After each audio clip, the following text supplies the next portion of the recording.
వాక్యాన్ని చదువుకుందాం. లూకా రాసినటువంటి సువార్త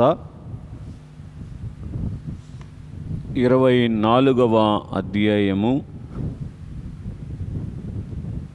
6వ వచనములో ఉన్న మొదటి భాగాన్ని చదువుతూ ఉన్నాను. ఆయన ఇక్కడ లేడు, ఆయన లేచి ఉన్నాడు. ఈ వాక్య భాగములో నుంచి దేవుడు మనతో మాట్లాడునుగాక. ఆమేన్. నేటి దినము కొరకు ఏర్పాటు చేయబడినటువంటి అంశము పునరుద్ధాన స్వస్తి. చెప్పండి, పునరుద్ధాన స్వస్తి. యేసుక్రీస్తు ప్రభువారి యొక్క పునరుద్ధానములో సంఘము యొక్క పునరుద్ధానము కూడా ఉన్నది అని మనం చూస్తూ ఉన్నాం. స్వస్తి అనే మాటకు ఒక అర్థాన్ని మనం కొద్దిగా ఆలోచన చేయగలిగితే పునరుద్ధానము అని కూడా మనం గ్రహించాలి. ఎలాగంటే ఏ స్థితిలో మనమున్నామో ఆ స్థితిలో నుంచి అంతకన్నా ఉన్నతమైనటువంటి స్థితిలోనికి వెళ్ళటాన్ని స్వస్తిగా మనము భావించేటువంటి వారముగా ఉన్నాం. గత కాలములో ఉన్నటువంటి స్థితిలో నుంచి ఉన్నతమైనటువంటి స్థితిలోనికి వెళ్ళటాన్ని స్వస్తిగా మనము భావించవలసినటువంటి వారముగా ఉన్నాం. కనుక యేసుక్రీస్తు ప్రభువారి యొక్క పునరుద్ధానములో ఏమి దాగి ఉన్నది అంటే సంఘము యొక్క స్వస్తి దాగి ఉన్నది. ఎలాగూ అని మనం ఆలోచన చేసిన వారముగా ఉంటే యేసుక్రీస్తు ప్రభువారు పునరుద్ధానులైన తరువాత 3.5 సంవత్సరములుగా అంతకు మునుపు ఆయన్ను వెంబడిస్తున్నటువంటి శిష్యులైనటువంటి వారు ఆ 3.5 సంవత్సరముల క్రితము కంటే కూడా మేలైనటువంటి స్థితిలోనికి వచ్చారు. ఒకటి, ఆత్మీయ జీవితములో మేలైనటువంటి స్థితిలోనికి వచ్చినటువంటి వారుగా ఉన్నారు. రెండవదిగా లోకరీతిగా ఎదుర్కొనవలసినటువంటి ప్రతి పరిస్థితిలోనూ కూడా వారు మేలైనటువంటి స్థితిలోనికి వచ్చారు. ప్రభువు యొక్క పునరుద్ధానాన్ని చూడకపూర్వము శిష్యులైనటువంటి వారు అనేక అద్భుతాలు చూశారు, కానీ పునరుద్ధానము తరువాత వారు పొందుకున్నటువంటి ఆత్మీయ ఎదుగుదల అనేటువంటిది 3.5 సంవత్సరాల్లో వారికి కనబడలేదు అని మనము వాక్యాన్ని బట్టి గ్రహించేటువంటి వారముగా ఉన్నాం. ఎప్పుడో 2000 సంవత్సరాల క్రితం జరిగిపోయినటువంటి పునరుద్ధానాన్ని ఈరోజు మనం ధ్యానం చేయటములో దేవుని యొక్క ఉద్దేశం లేదు. మనము ధ్యానించుట కొరకు దేవుడు రాయించుటలో దేవుని యొక్క ఉద్దేశం ఏమిటి అంటే, ఎవరైతే ఆయన పునరుద్ధానాన్ని ధ్యానించి ఆ పునరుద్ధాన ప్రత్యక్షతను అందుకునేటువంటి వారుగా ఉంటారో వారు స్వస్తి భాగ్యములోనికి వచ్చేటువంటి వారుగా ఉంటారు. స్వస్తి భాగ్యములు అన్నిటిలో కల్లా ఘనమైనటువంటి స్వస్తి భాగ్యం ఏమిటి అంటే, దేవదేవుడైనటువంటి యేసుక్రీస్తు ప్రభువారు ఉన్నటువంటి స్థితిలోనికి మనము రాగలగటమే గొప్ప స్వస్తి భాగ్యం. కనుక స్నేహితులరా, ఈ శిష్యులైనటువంటి వారు కావచ్చు, ఆ రోజు నుంచి ఎందరైతే ధ్యానములోనికి వెళ్ళి పునరుద్ధాన ప్రత్యక్షతను చూసినటువంటి భక్తులైనటువంటి వారు ఉన్నారో వారందరూ కూడా ఇక ఇంతకు మించినటువంటి స్వస్తి భాగ్యము లేదు అనేటువంటి స్థాయిలోనికి వారు వచ్చారు. ఇంతకన్నా మేలైనటువంటి స్థితి ఏదీ లేదు అనేటువంటి స్థాయిలోనికి వచ్చినటువంటి వారుగా ఉన్నారు. కనుక పునరుద్ధాన పండుగ ధ్యాన కాలములో మనం ఉన్నాము గనుక ప్రభువు పునరుద్ధానములో ప్రభువు మన కొరకు ఏర్పాటు చేసినటువంటి స్వస్తిని కొద్దిగా ధ్యానం చేయాలని మీ ముందుకు వచ్చినటువంటి వాడనుగా ఉన్నాను. మొట్టమొదటిగా మనం చూసినటువంటి వారముగా ఉన్నట్లయితే యోహాన్ రాసినటువంటి సువార్త 20వ అధ్యాయము 19వ వచనాన్ని మనం చదువుకుంటే, ఆదివారము సాయంకాలమున శిష్యులు యూదులకు భయపడి తాము కూడి ఉన్నటువంటి ఇంటి తలుపులు మూసుకొని ఉండగా, చాలండి, ఏం చేశారంట చెప్పండి, యూదులకు భయపడేటువంటి స్థితిలో ఉన్నారు అని మనం చూస్తూ ఉన్నాం. ఎవరు అని మనం ఆలోచన చేస్తే, మార్క్సు వార్త 6వ అధ్యాయం 13వ వచనం రాయబడి ఉంటుంది, అనేక దయ్యములను పారద్రోలిన వారు, ఇంకా అనేక మంది రోగులను స్వస్థపరిచినటువంటి ఆ భక్తి కలిగినటువంటి వారు కూడా ఏ స్థితిలో ఉన్నారు? ప్రభు యొక్క పునరుద్ధాన ప్రత్యక్షతను అందుకోకపూర్వము అని అంటే యూదులకు భయపడేటువంటి వారుగా ఉన్నారు. కనుక ప్రభువు యొక్క పునరుద్ధాన ప్రత్యక్షత ఆ రోజైనా ఈ రోజైనా సరే ఎవరైనా కలిగినటువంటి వారుగా ఉండకుండా ప్రభువును వెంబడించేటువంటి వారుగా ఉంటే ఏదో ఒక పరిస్థితి వారిని ఏం చేస్తుంది అంటే భయపెట్టేటువంటిదిగా ఉంటుంది అని మనం గుర్తించవలసినటువంటి వారముగా ఉన్నాం. ఈ పునరుద్ధానములో ప్రభువు శిష్యులైనటువంటి వారు అందుకున్నటువంటి పునరుద్ధానం ఏమిటి అని మనం ఆలోచన చేస్తే, భయపడే వారిని భయపెట్టే స్థితిలోనికి వచ్చిన వారుగా ఉన్నారు. మీరు చదవగలిగితే అపోస్తుల కార్యముల గ్రంథము 5వ అధ్యాయము 17వ వచనములో పునరుద్ధాన ప్రత్యక్షతను అందుకునేటువంటి శిష్యులైనటువంటి వారు ఏ స్థాయిలోనికి వచ్చారు? చదవండి. ప్రధాన యాజకులను అతనితో కూడా ఉన్నవారందరూ, అనగా సద్దూకైల తెగవారు లేచి మత్సరముతో నిండుకొని అపోస్తలులను బలాత్కారముగా పట్టుకొని పట్టణపు చెరసాలలో ఉంచిరి. చాలు.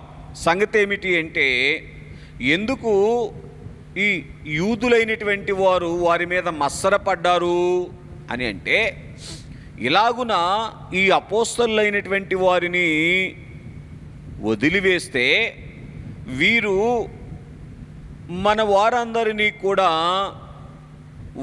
వారిగా చేర్చుకునేటువంటి పరిస్థితి వచ్చి వేస్తుంది అనేటువంటి భయము వారిలో కలిగింది.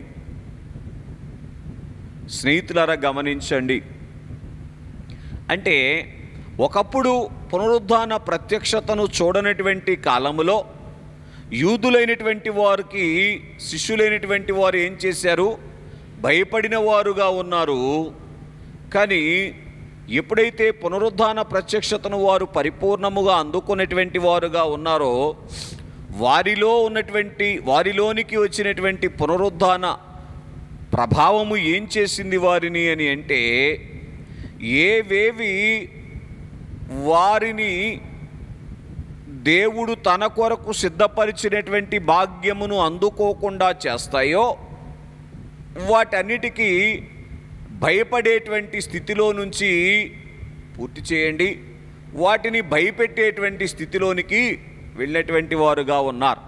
మీరు బాగా గమనించండి. భయపెట్టటము అంటే వాస్తవానికి కత్తి పట్టుకోవటము కాదు, కర్ర పట్టుకోవటం కాదు. ఎలాగున భయపెట్టారు ఈ యొక్క శిష్యులైనటువంటి వారు అని అంటే, వారు ఎన్ని రకాలుగా వీరిని భయపెట్టినప్పటికీ కూడా వీరు వారికి భయపడకపోవటమే వారిని భయపెట్టం. వామ్మో, ఏంటిది? ఎన్ని రకాలుగా వారు అంటే యూదులైనటువంటి వారు, నాటి కాలపు అపోస్తలులైనటువంటి వారిని భయపెట్టినప్పటికీ కూడా వారు భయపెట్టినటువంటి ఏ పరిస్థితికి భయపడకుండా ఉంటే ఏమైపోయింది? వారు భయపడిపోయారు. ఇదేంటి, వీరు భయము లేని వారుగా ఎలాగైపోయారు అనేటువంటిది వాళ్లకు భయం అయిపోయింది. చూసారా? కనుక స్నేహితులరా, నాటి కాలములోనైనా నేటి కాలములోనైనా పునరుద్ధాన ప్రత్యక్షతను ఎవరైతే చూసి నా ప్రభువు పొందినటువంటి పునరుద్ధానము నాకు కూడా ఉన్నది అనేటువంటి విశ్వాసము కలిగినటువంటి వారుగా ఉంటారో వారు ఏ పరిస్థితికి భయపడనటువంటి స్థితిలోనికి వస్తారు.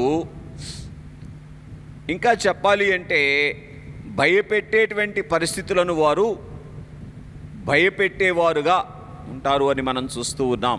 చూడండి ఎంత గొప్ప పునరుద్ధానమో. ఈ అనుభవంలోనికి ఎప్పుడైతే వారు రాగలిగారో దేవుడు వారి కొరకు సిద్ధపరిచినటువంటి భాగ్యాన్ని వారు అందుకునేటువంటి వారుగా ఉన్నారు. బాగా గ్రహించండి. కనుక ఏ ఏ పరిస్థితులైతే వారిని భయపెడతా ఉన్నాయో ఆ పరిస్థితులన్నీ ఒకప్పుడు ఎక్కడికి దారి తీస్తాయని వారు భయపడ్డారు? మరణములోనికి దారి తీస్తాయని వారు భయపడినటువంటి వారుగా ఉన్నారు. కానీ మరణములో నుంచే తిరిగి లేచేటువంటి ఆ ఘనమైనటువంటి భాగ్యాన్ని ఎప్పుడైతే వారు చూశారో, ఇక మరణము కంటే మానవుణ్ణి ఎక్కువ భయపెట్టేది ఏదీ లేదు గనుక దేనికి భయపడనటువంటి స్థితిలోనికి వారు వచ్చినటువంటి వారుగా ఉన్నారు అని మనం చూస్తూ ఉన్నాం. కనుక నేటి కాలములోనైనా సరే ప్రభువును వెంబడిస్తున్నటువంటి వారి విషయంలో దేని కొరకైనా భయపడుతున్నారు అని అంటే, దేనికైనా భయపడుతున్నారు అంటే అర్థం ఏమిటి? పునరుద్ధానాన్ని చూడలేదు, పునరుద్ధానాన్ని నమ్మటం లేదు అని గుర్తించుకోవలసినటువంటి వారముగా ఉన్నాం. కనుక అందుకే యేసుక్రీస్తు ప్రభువారు తన పునరుద్ధాన ప్రత్యక్షతను అగపరచటానికి 40 దినాలు ఆరోహణలు కాకుండా వారితో కూడా ఉన్నటువంటి వారుగా ఉన్నారు. కనుక స్నేహితులరా, నా జ్ఞానానికి అర్థమవుతున్నటువంటి ఒక సంగతి ఏమిటి అంటే, యేసు ప్రభువారి యొక్క శిలువ ధ్యానాలు 40 దినాలు చేస్తే సంఘం ఎలాగైతే పెళ్లి కుమార్తె రూపులోనికి వస్తుందో, ఈ పునరుద్ధాన ధ్యానాలు 40 దినాలు చేయగలిగితే, ఎన్ని దినాలు? 40 దినాలు చేయగలిగితే పిల్లరా పొందుకున్నటువంటి ఆ పెళ్లి కుమార్తె రూపును ఏ పరిస్థితిని బట్టి కూడా పోగొట్టుకొనకుండా కాపాడుకోవటానికి మార్గము సరళమవుతుంది అని మనం గుర్తించాలి. కనుక ప్రభు చరిత్రలో ప్రతి సందర్భమును కూడా చాలా సున్నితముగాను చాలా లోతుగాను మనం పరిశీలించినటువంటి అనుభవంలోనికి రావాలి.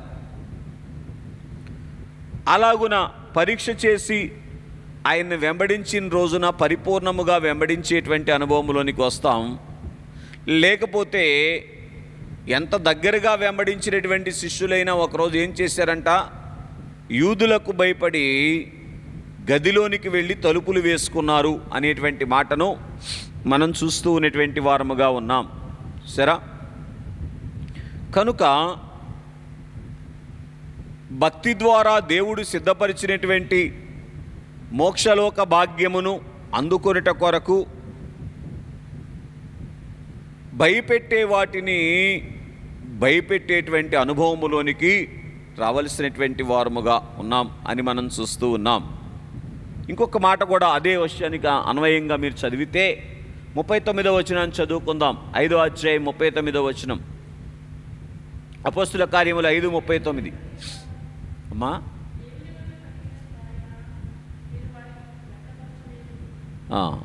ఇది దేవుని వలన కలిగినదాయినా మీరు వారిని వ్యర్థపరచలేరు.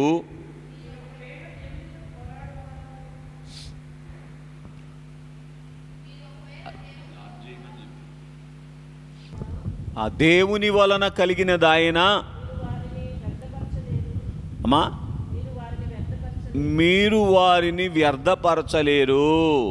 అంటే ఏం చేస్తున్నారు వాళ్ళు? ఏదో ఒక రీతిన వారిని వ్యర్థపరచాలి అనేటువంటి ఆ పరిస్థితిలోనికి వచ్చి వేశారు.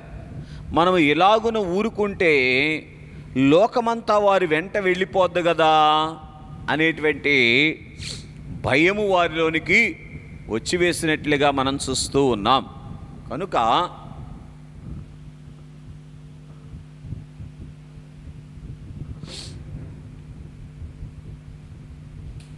నేటి కాలములో కూడా క్రైస్తవుల మీద వ్యతిరేకత రావటానికి నా జ్ఞానానికి అర్థమవుతున్నటువంటి సంగతి, ఈ భయము మన ప్రియులైనటువంటి వారికి లేకపోలేదు అనే విషయాన్ని మనం గుర్తించవలసినటువంటి వారముగా ఉన్నాం. కనుక స్నేహితులరా, ఇలాగున ఏ పరిస్థితి వారి ముందుకు తీసుకొని ఎన్ని పరిస్థితులు వారి ముందుకు తీసుకొని రావాలి అనుకున్నారో అన్ని పరిస్థితులు కూడా ఆది అపోస్తలుల ముందుకు ఏం చేశారు? తీసుకొని వచ్చారు. ఏమండి? చెరసాల్లో వేయించారు, కొరడాలతో కొట్టారు, ఇంకా ఒకరిని చూస్తూ ఉండగా ఒకరు చూస్తూ ఉండగా ఇంకొకరిని చంపేశారు. అపోస్తుల కార్యముల గ్రంథం 12వ అధ్యాయములో యాకోబు గారికి శిరచ్ఛేదనం చేశారు.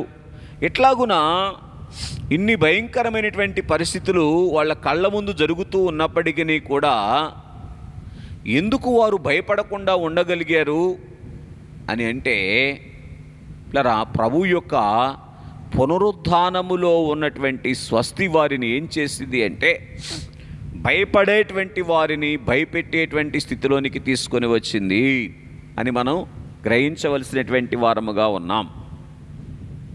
రెండవదిగా మనం చూస్తే మత్తయి సువార్త 26వ అధ్యాయము, మత్తయి సువార్త 26వ అధ్యాయము 59వ వచనాన్ని చదువుకుందాం. ప్రధాన యాజకులను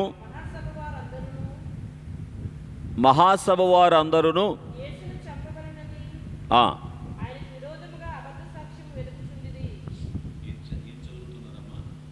మత్తయి సువార్త 26:59.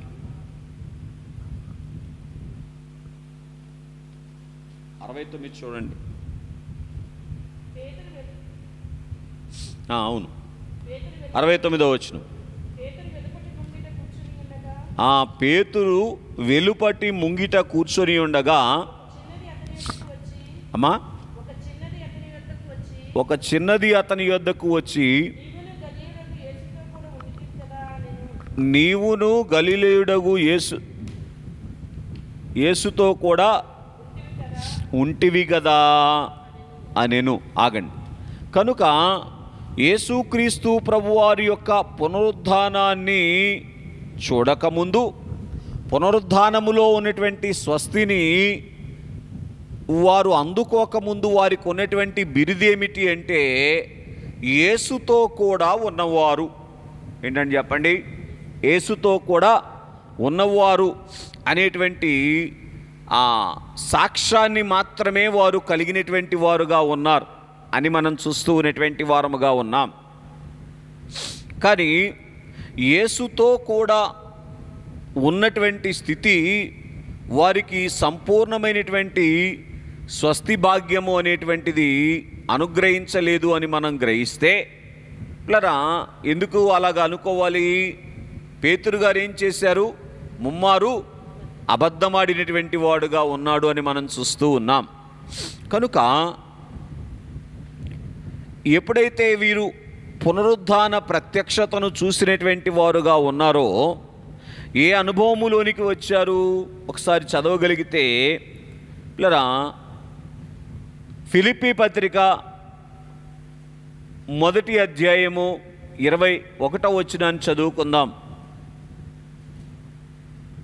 సరే, దానికన్నా ముందు అపోస్తుల కార్యముల గ్రంథము 4వ అధ్యాయము 19వ వచనాన్ని, 5వ అధ్యాయం 29వ వచనాన్ని చదువుకుందాం. అందుకు పేతురును యోహానును వారిని చూసి, దేవుని మాట వినుట కంటే మీ మాట వినుట దేవుని దృష్టికి న్యాయమా? మీరే చెప్పుడి. ఇప్పుడు చూడండి, ఎప్పుడైతే పునరుద్ధాన ప్రత్యక్షతను వారు అందుకునేటువంటి వారుగా ఉన్నారో, పునరుద్ధానములో ఉన్నటువంటి స్వస్తి ఏం చేసింది అంటే, ఒకప్పుడు యేసుతో కూడా ఉన్నవారు అనిపించుకున్నవారు ఇప్పుడు యేసు కొరకు ఉన్నవారుగా ఉన్నారు. ఏంటండి? యేసు కొరకు జీవించేటువంటి స్థితిలోనికి వచ్చిన వారుగా ఉన్నారు. ఆలోచన చేయండి, విశ్వాస జీవితంలో యేసుతో కూడా ఉండటం అనేటువంటిది ప్రాముఖ్యమైనటువంటి సంగత? యేసు కొరకు జీవించేటువంటి స్థితి ఉన్నతమైనటువంటిదా? ఏమండి? కనుక యేసు కొరకు జీవించేటువంటి స్థితి అనేటువంటిది ఏం చేస్తుందో తెలుసా? యేసు ప్రభు వారి యొక్క సరసన కూర్చుండేటువంటి అనుభవములోనికి తీసుకొని వెళుతుంది. చూడండి, 5వ అధ్యాయములో 29వ వచనాన్ని చదువుకుందాం. అందుకు పేతురును అపోస్తలును, చూసారా, మనుషులకు కాదు దేవునికే మేము లోబడవలెను కదా.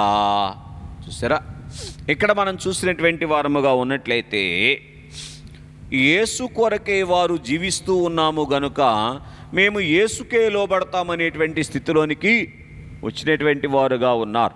చూసారా, యేసుక్రీస్తు ప్రభు వారి యొక్క పునరుద్ధానములో ఎంత గొప్ప స్వస్తిని వారు అందుకున్నారు అంటే, యేసుతో ఉన్నటువంటి స్థితిలో నుంచి ఏ స్థితిలోనికి వచ్చారంటే యేసు కొరకు జీవించేటువంటి స్థితిలోనికి వచ్చినటువంటి వారుగా ఉన్నారు. ఇంకొక వ్యక్తిని కూడా మీకు పరిచయం చేయాలి అంటే, అపోస్తుడైనటువంటి పౌలు గారు యేసుక్రీస్తు ప్రభువారిని ఎరగని కాలములో, ఆయన పునరుద్ధానాన్ని చూడని కాలములో ఏం చేశారు? సంఘాన్ని హింసించేటువంటి వాడుగా ఉన్నారు అని అపోస్తుల కార్యముల గ్రంథము 9వ అధ్యాయము 1వ వచనములో మనం చూస్తూ ఉన్నాం. కానీ ఇదే పౌలు గారు ఎప్పుడైతే 9వ అధ్యాయములో పునరుద్ధానుడైనటువంటి ప్రభు యొక్క ప్రత్యక్షతను అందుకున్నటువంటి వారుగా ఉన్నారో ఏ స్థితిలోనికి వచ్చారంట? ఫిలిప్పీ పత్రిక 1వ అధ్యాయం 21వ వచనం చదువుకుందాం. ఫిలిప్పీలకు రాసిన పత్రిక 1వ అధ్యాయము 21వ వచనాన్ని చదువుకుందాం. నా మట్టుకైతే బ్రతుకుట క్రీస్తే. చాలండి. చూసారా, ఏ అనుభవంలోనికి వచ్చారంట పౌలు గారు? క్రీస్తు కొరకే బ్రతుకుతున్నాను అన్నారు. నా మట్టుకైతే బ్రతుకుట క్రీస్తే. కనుక క్రీస్తు కొరకు జీవించేటువంటి అనుభవములోనికి వచ్చారు. కనుక స్నేహితులరా, విశ్వాస జీవితములో స్వస్తి భాగ్యం ఏమిటి అంటే, దేవుడు అందించేటువంటి మేలులు అందుకొనటం మాత్రమే కాదు కానీ, దేవునిని ఎరిగినటువంటి స్థితిలో ఉండటం మాత్రమే కాదు కానీ, దేవుడు సిద్ధపరిచినటువంటి భాగ్యములను అందుకొనటం మాత్రమే కాదు కానీ, ఏంటి స్వస్తి భాగ్యం చెప్పండి? దేవుని కొరకు జీవించేటువంటి స్థితిలోనికి రావటము అత్యున్నతమైనటువంటి స్వస్తి భాగ్యము అని మనము గ్రహించవలసినటువంటి వారముగా ఉన్నాం. కనుక ఈ రీతిగా అపోస్తలులైనటువంటి వారు యేసుతో ఉన్నవారు అనేటువంటి అనుభవములో నుంచి ఎక్కడికి రాగలిగారంటే యేసు కొరకు జీవించేటువంటి వారు అనేటువంటి అనుభవములోనికి వచ్చినటువంటి వారుగా ఉన్నారు అని మనం చూస్తూ ఉన్నాం. ప్రభు యొక్క పునరుద్ధాన స్వస్తి, పునరుద్ధానములో ఉన్నటువంటి స్వస్తి వారిని అంత ఉన్నతమైనటువంటి స్థితిలోనికి తీసుకొని వెళ్ళినట్లుగా గ్రహిస్తూ ఉన్నాం. మరి ఒకటిగా చూడండి, యోహాను సువార్త 21వ అధ్యాయము 5వ వచనాన్ని చదువుకుందాం. యోహాను సువార్త 21వ అధ్యాయము 5వ వచనాన్ని చదువుకుందాం. యేసు, పిల్లలారా, భోజనమునకు మీ యొద్ద ఏమైనా ఉన్నదా అని వారిని అడుగగా, చూసారా, లేదని వారు ఆయనతో చెప్పిరి.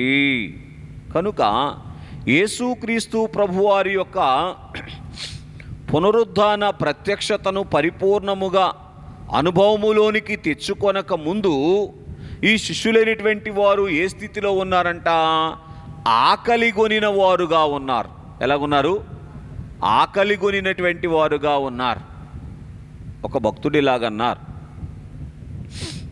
ప్రతి మనిషి యొక్క హృదయములో ఇంత చోటు ఉంటుంది. ఆ చోటు దేవుని చేత నింపబడకుండా ఉన్నట్లయితే ఆ మనిషి జీవితంలో ఎప్పుడూ కూడా అసంతృప్తే ఉంటుంది అని తెలియజేశారు. ఏముంటుందంటండి? అసంతృప్తే ఉంటుంది అని తెలియచేసినటువంటి వారుగా ఉన్నారు. వెండి బంగారం ఉండొచ్చు, ఆస్తిపాస్తులు ఉండొచ్చు, ఇంకొకటి ఉండొచ్చు, కానీ ఏదో ఒక తెలియని అసంతృప్తి అనేటువంటిది మనిషి యొక్క హృదయములో దాగి ఉంటుంది. కనుక ఈ అసంతృప్తిని సంతృప్తిగా మార్చుకొనుట కొరకు ప్రభు యొక్క పునరుద్ధానము వైపు చూసి పునరుద్ధానములో ఉన్నటువంటి స్వస్తిని అందుకోవలసిన వారముగా ఉన్నాం. కనుక ఆకలి కొనినటువంటి స్థితిలోనికి వెళ్ళిపోయారు. ఎవరై ఉండి? ప్రభువును 3.5 సంవత్సరాలు వెంబడించినటువంటి వారై ఉంది. ఏమండి? అదే శిష్యులైనటువంటి వారు పిల్లరా ఎప్పుడైతే పునరుద్ధాన మహిమను వారు అందుకున్నటువంటి వారుగా ఉన్నారో వారు ఏ స్థాయిలోనికి వచ్చారు అని అంటే, అపోస్తుల కార్యముల గ్రంథము 6వ అధ్యాయము 2వ వచనములో చాలా వివరముగా పరిశుద్ధాత్మ తండ్రి వ్రాయిస్తూ ఉన్నారు. 6వ అధ్యాయము 2వ వచనం. అమ్మా, అప్పుడు 12 అపోస్తులు అమ్మా తమ యొద్దకు శిష్యుల సమూహమును పిలిచి, మేము దేవుని వాక్యము బోధించుట మాని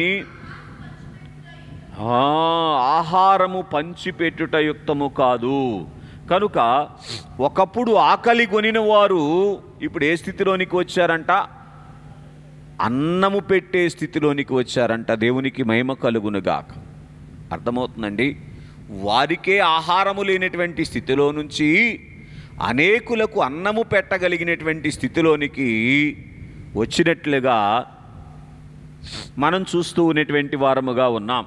ప్రభు యొక్క పునరుద్ధానములో ఉన్నటువంటి పిల్లరా స్వస్తి ఏ స్థాయిలోనికి తీసుకొని వచ్చింది అని మనం ఆలోచన చేస్తే ఇంత ఉన్నతమైనటువంటి స్థితిలోనికి వారిని తీసుకొని వచ్చినట్లుగా మనం చూస్తూ ఉన్నాం. మరి ఒకటిగా 5వదిగా ఒంటరి అయిన వారు అనేకులైనారు అని మనం చూస్తూ ఉన్నాం. యేసుక్రీస్తు ప్రభువారి యొక్క పునరుద్ధానమునకు పూర్వము, పునరుద్ధాన ప్రత్యక్షతను వారు చూడక పూర్వము, వారి అనుభవములోనికి తెచ్చుకొనక పూర్వము ఏమైపోయారు? వీరు చెదిరిపోయినటువంటి వారుగా ఉన్నారు. ఒక్కొక్కరు బిక్కుబిక్కుమంటూ దాగుకునేటువంటి పరిస్థితిలోనికి వెళ్ళిపోయారు. కానీ ఎప్పుడైతే ప్రభు యొక్క పునరుద్ధాన ప్రత్యక్షతను వారు అందుకునేటువంటి వారుగా ఉన్నారో పిల్లరా వారు ఏ అనుభవములోనికి వచ్చారు అంటే అనేకులైన వారుగా ఉన్నారు. చూడండి, అపోస్తుల కార్యముల గ్రంథం 5వ అధ్యాయం 14వ వచనంలో ఈ మాట కనబడుతుంది. అపోస్తుల కార్యముల గ్రంథం 5వ అధ్యాయము 14వ వచనం.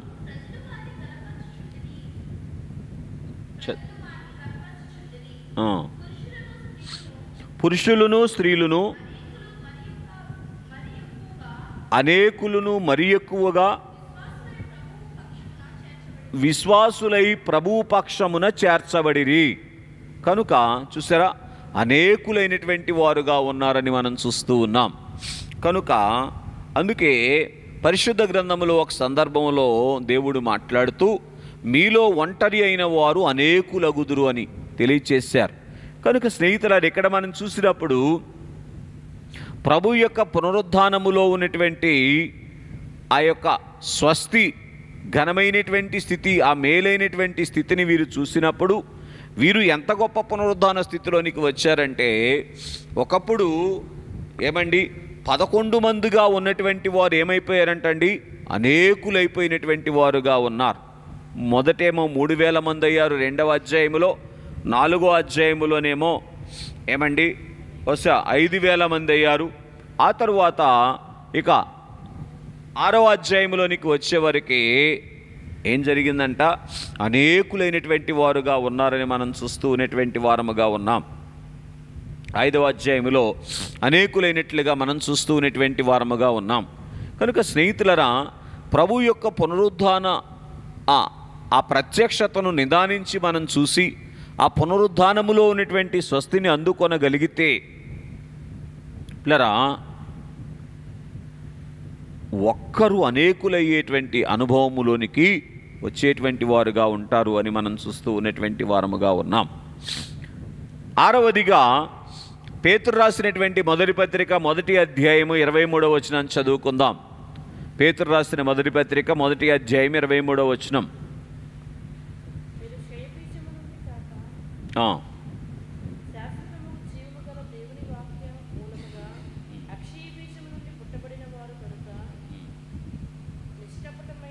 మొదటి అధ్యాయం 23వ వచనమేనమ్మా, పేతురు రాసిన మొదటి పత్రికనా. సర్వశరీరులను గడ్డిని పోలి ఉన్నారు అని ఉంటుంది. 24వ వచనం చదవండి. రైట్. కనుక ఎప్పుడైతే ఒకప్పుడు వీరు కూడా ఎలాగున్నారు, సర్వశరీరులాగే ఉన్నారు. ఎవరో అపోస్తలులైనటువంటి వారు గాలికి భయపడినటువంటి వారుగా ఉన్నారు, నీటికి భయపడినటువంటి వారుగా ఉన్నారు, ఏమండి ఇంకా చెప్పాలంటే వ్యాధికి భయపడినటువంటి వారుగా ఉన్నారు. వారి ముందు ఏమండి వచ్చినటువంటి ప్రతి సమస్యకు భయపడినటువంటి స్థితి. దీన్ని ఏమంటున్నారంటే, గడ్డి ఎలాగైతే గాలికి రెల్లు వలె కదులుతుందో అలాగున గడ్డిని పోలినటువంటి వారుగా ఉన్నటువంటి వీరు ఏ స్థితిలోనికి వచ్చారు అని మనం ఆలోచన చేస్తే, శరీరులైనటువంటి వారు సశరీరులయ్యారు. ఏంటండి, ప్రభు పునరుద్ధానములో శరీరులు సశరీరులయ్యారు అనేటువంటి సంగతిని మనం చూస్తూ ఉన్నాం. సశరీరులు అనగా కొద్దిగా ఆలోచన చేయగలిగితే దేవలోకమునకు వెళ్ళగలిగినటువంటి శరీరము కలిగినటువంటి వారు. కనుక చూడండి, కొరింథీయులకు రాసినటువంటి 2వ పత్రిక 12వ అధ్యాయము 2వ వచనములో అపోస్తుడైనటువంటి పౌలు గారు మాట్లాడుతూ ఉన్నారు. కొరింథీయులకు రాసిన 2వ పత్రిక 12వ అధ్యాయం 2వ వచనం. క్రీస్తునందు ఒక మనుషుని నేను ఎరుగుదును, అతడు 14 సంవత్సరముల క్రిందట 3వ ఆకాశమునకు కొనిపోబడెను. అతడు శరీరముతో కొనిపోబడెనో శరీరము లేక కొనిపోబడెను నేను ఎరుగను. చూసారా, శరీరముతో ఉన్న కాలములోనే ఎక్కడికి ఎక్కి వెళ్ళినటువంటి భాగ్యాన్ని లేదా స్వస్తిని పౌలు గారు అందుకున్నారు. మహిమలోకానికి ఎక్కి వెళ్ళేటువంటి స్వస్తిని పౌలు గారు అందుకున్నటువంటి వారుగా ఉన్నారు. కనుక అందుకే నేనేమంటున్నానంటే స్వశరీరుడయ్యారు అని అంటున్నాను. ప్రకటన గ్రంథము 4వ అధ్యాయం 1వ వచనములో కూడా పరమార్థ జ్ఞాని అయినటువంటి యోహాను గారు సశరీరుడుగా ఉన్నట్లుగా మనం చూస్తూ ఉన్నటువంటి వారముగా ఉన్నాం. కనుక ఇక్కడికి ఎక్కిరమ్ము అని పరలోకమునకు పిలువబడినటువంటి వారుగా ఉన్నారు అని మనం చూస్తూ ఉన్నటువంటి వారముగా ఉన్నాం. ఆయన దేహము పద్మాసు ద్వీపములో ఉన్నప్పుడు ఆయనను సశరీరుడుగా ఏమండి దేవుడు ఏం చేశారు, పరలోకమునకు తీసుకొని వెళ్ళి పరలోకం అంతటినీ కూడా చూపించినటువంటి వారుగా ఉన్నారు. కనుక శరీరులు సశరీరులయ్యేటువంటి భాగ్యము ప్రభు యొక్క పునరుద్ధానములో దొరుకుతుంది అని మనం చూస్తూ ఉన్నాం. ఆ పునరుద్ధానములో ఉన్నటువంటి స్వస్తిని మనం అందుకోగలిగితే, ఆ శక్తిని మనం అందుకోగలిగితే, పునరుద్ధాన శక్తి మనకిచ్చేటువంటి స్వస్తి ఏమిటి అంటే శరీరులను సశరీరులుగా మారుస్తుంది. కొరింథీయులకు రాసినటువంటి మొదటి పత్రిక 15వ అధ్యాయం 52వ వచనములో మనం ఎరిగినటువంటి మాటే ఏమండి, ఈ క్షయమైనది అక్షయతను ధరించుకొనినప్పుడు, ఈ మర్చ్యమైనది అమర్చ్యతను ధరించుకొనినప్పుడు అనే మాటను మనం చూస్తూ ఉన్నాం. కనుక రెప్పపాటు సమయములో మనము మార్పు పొందుదుమో. సరే, అంటే శరీరం ఏ శరీరముగా మార్చబడుతుంది? సశరీరముగా మార్చబడుతుంది. దేవలోకానికి చేరుకునేటువంటి శరీరముగా, అంటే మహిమ శరీరముగా మార్చబడేటువంటి ధన్యత ప్రభు యొక్క పునరుద్ధానము వైపు చూసినటువంటి వారు కలిగినటువంటి వారుగా ఉంటారని మనం చూస్తూ ఉన్నటువంటి వారముగా ఉన్నాం. కనుక పునరుద్ధానములో ఉన్నటువంటి స్వస్తి ఏమిటి అంటే మట్టిలోనికి వెళ్ళవలసినటువంటి శరీరము ఏమండి ప్రభు రాకడ ఆలస్యమి ఒకవేళ మట్టిలోనికి వెళ్ళినా ఆ వెనుక మహిమగా మార్చబడుతుంది. ఏమండి ప్రభు రాకడ మన కాలములో అయితే ఏమండి మట్టిలోనికి వెళ్లకుండానే సశరీరముగా మార్చబడి దేవుని యొద్దకు చేర్చబడేటువంటిదిగా ఉంటుంది అని మనం చూస్తూ ఉన్నటువంటి వారముగా ఉన్నాం. కనుక స్నేహితులన ప్రభు యొక్క పునరుద్ధాన ప్రత్యక్షతలో ప్రభు ఇచ్చినటువంటి స్వస్తి భాగ్యం ఏమిటంటే శరీరులను సశరీరులుగా తీర్చిదిద్దినటువంటి వారుగా ఉన్నారని మనం చూస్తూ ఉన్నాం. మరి ఒకటిగా చివరిగా లూకాసు వార్త 22వ అధ్యాయం 24వ వచనాన్ని చదువుకుందాం. లూకాసు వార్త 22వ అధ్యాయం 24వ వచనాన్ని చదువుకుందాం.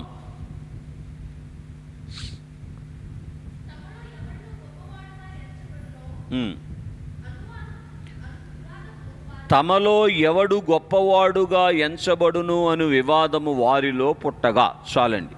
కనుక యేసుక్రీస్తు ప్రభువారి యొక్క పునరుద్ధానాన్ని చూడకపూర్వము శిష్యులైనటువంటి వారి యొక్క పరిస్థితి ఏమిటో తెలుసా? లోకరీతిగా ఎవరం గొప్పవారంగా ఉండాలి, ఎప్పుడు గొప్పవారం అవుతాము, ఎవరం గొప్పవారం అవుతాము అనేటువంటి ఆలోచనలో ఉన్నారు. ఈరోజు సంఘాలు కూడా లోకరీతిగా గొప్పవారుగా కనబడాలని చూస్తున్నారా, లేదు పరలోకరీతిగా గొప్పవారుగా కనబడాలని చూస్తున్నారో ఆలోచన చేయాలి. కనుక లోకరీతిగా గొప్పవారుగా కనబడాలి అనేటువంటి ఆలోచన ఎవరిదో తెలుసా? ప్రభు యొక్క పునరుద్ధానములో ఉన్నటువంటి స్వస్తిని అందుకోనేటువంటి వారిది అని చెప్పక తప్పదు.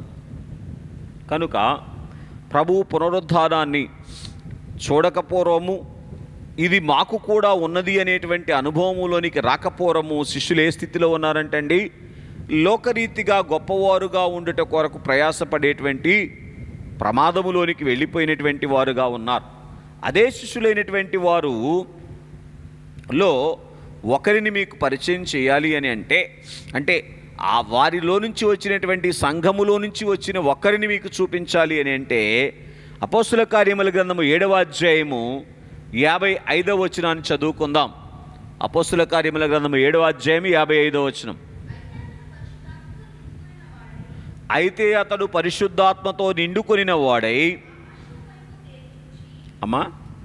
ఆకాశం వైపు తేరి చూసి దేవుని మహిమను, యేసు దేవుని కుడిపార్శ్వమందు నిలిచియుండుట.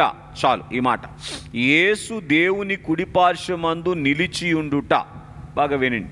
ఎప్పుడైతే స్టెఫను ఈ లోకాన్ని విడిచి పరలోకానికి చేరబోతూ ఉన్నారో, దేవలోకములో ఉన్నటువంటి దేవుడు స్టెఫనును గౌరవించి లేచి నిలబడ్డారు. దేవునికి మహిమ కలుగునుగాక. కనుక లోక గౌరవం కోరుకున్నటువంటి వారు ఏ స్థితిలోనికి వచ్చారో తెలుసా? లోక గౌరవము కొరకు ప్రయాసపడినటువంటి వారు పిల్లరా పునరుద్ధాన స్వస్తిని వారు అనుభవములోనికి తెచ్చుకున్నప్పుడు పిల్లరా దేవుని చేత గౌరవించబడేటువంటి స్థితిలోనికి వచ్చారు. ఇప్పుడు ఆలోచన చేయండి, ఎవరు గౌరవించడం గొప్ప సంగతి? లోకము గౌరవించడం గొప్ప సంగతా, దేవుడు గౌరవించడం గొప్ప సంగతా? కనుక దేవుని చేత గౌరవించబడేటువంటి అనుభవములోనికి తీసుకొని వచ్చినటువంటిది ప్రభు యొక్క పునరుద్ధాన మహిమ, లేదు పునరుద్ధానములో ఉన్నటువంటి స్వస్తి అని మనం చూస్తూ ఉన్నాం. కనుక నేటి దిన స్వస్తి కార్యక్రమంలోనికి వచ్చినటువంటి మనము నిరంతరము ప్రభు యొక్క పునరుద్ధానమును ధ్యానిస్తూ ఉన్నటువంటి వారముగా ఉన్నట్లయితే ఈ యొక్క అనుభవములోనికి వచ్చి ఏంటంటే చెప్పండి, 7 అనుభవాలు. భయపడేవారు భయపెట్టేవారైపోయినట్లుగా మనం చూస్తూ ఉన్నాం.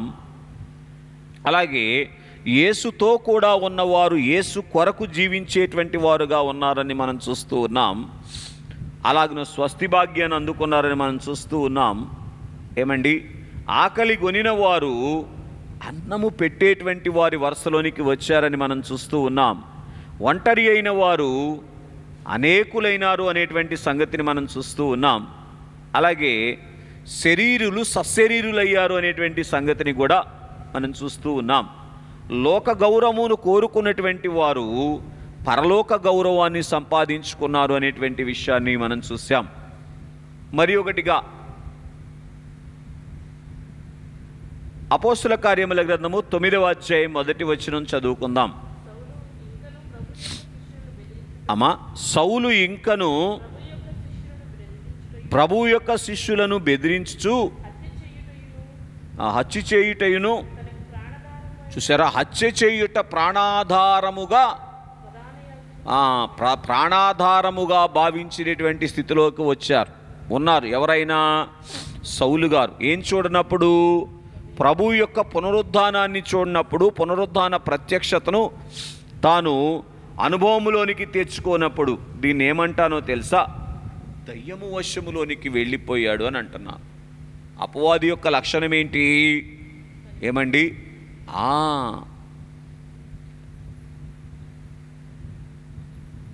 హత్య చేయించటం అపవాది యొక్క లక్షణం, అవునా? కనుక దయ్యము యొక్క వశములో ఉన్నటువంటి వారు ఏమయ్యారు చెప్పండి? 19వ అధ్యాయం అపోస్తుల కార్యముల గ్రంథం 12వ వచనం చదువుకుందాం. అపోస్తుల కార్యములు 19:12.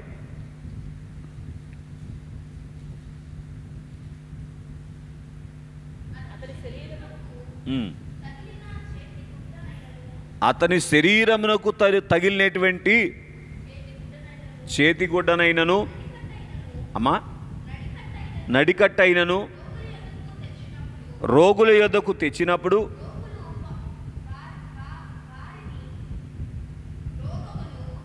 రోగములు వారిని విడిచెను. చదవండి. ఏమండి, దయ్యములు వదిలిపోయెను. చూసారా? కనుక ఒకప్పుడు దయ్యము వశములో ఉన్నటువంటి వారు దయ్యాలను వదిలించేటువంటి స్థితిలోనికి వెళ్ళిపోయారు. దేన్ని బట్టి? పునరుద్ధానములోని స్వస్తి. కనుక స్నేహితులారా గమనించండి, విశ్వాస జీవితంలో నేనేమంటానంటే పునరుద్ధానాలు 2 రకాలు.